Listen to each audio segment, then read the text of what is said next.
భారీ వర్షాలతో నష్టం జరగొద్దు, అధికారులు అప్రమత్తంగా ఉండాలి, వరద నిర్వహణకు హైదరాబాద్ తరహాలోనే జిల్లా కమిటీలు మంత్రి పొంగులేటి శ్రీనివాసరెడ్డి. ఈ హైడ్రా ఎట్లేసిరో అన్ని జిల్లాలలో కూడా హైడ్రా వేస్తేనే బాగుంటుంది. వేస్తే అంటే హైదరాబాదులో ఎన్ని అక్రమాలు జరిగినాయో అంతకంటే ఎక్కువ అక్రమాలు జిల్లాలో జరిగినాయి. కబ్జాలు, భూములు, భవనాలు కట్టుడు, ఇష్టం వచ్చినట్టు. లోకల్ లీడర్ కాబట్టి ఆ రాజకీయ నాయకులు ఆడిందే ఆట పాడిందే పాట, ఫంక్షన్ హాళ్ళు, రియల్ ఎస్టేట్ వ్యాపారులు, నాలాలు మూసేసి వందల సంఖ్యలో ఉన్నాయి, ఒక్కొక్క జిల్లాలో వేల సంఖ్యలో ఉన్నాయి.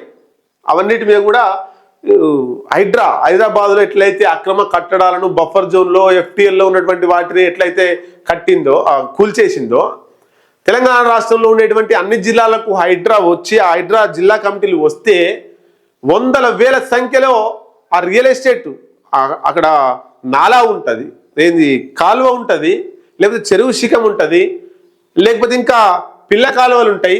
వాటిని క్లోజ్ చేసి వాటిని మూసేసి దాంట్లో రియల్ ఎస్టేట్ చేస్తున్నారు, వెంచర్లు చేసి అమ్ముతున్నారు. దానికి ఈ ఇరిగేషన్ డిపార్ట్మెంటు, రెవెన్యూ శాఖ, మున్సిపల్ ఇవన్నీ కూడా పర్మిషన్లు ఇచ్చేసారు. వాస్తవంగా హైడ్రా అనేటువంటిది జిల్లాలకు వస్తే అసలు విషయాలు బాగా బయటపడే అవకాశం కూడా ఉంటుంది. గతంలో జనం టీవీ కూడా బయటపెట్టింది చాలామంది. ఈ రియల్ ఎస్టేట్ చేసేటోళ్ళు ఎఫ్టీఎల్లో బఫర్ జోన్లో చాలా అనేక రకాలుగా ఆక్రమించుకొని కట్టిర్రు.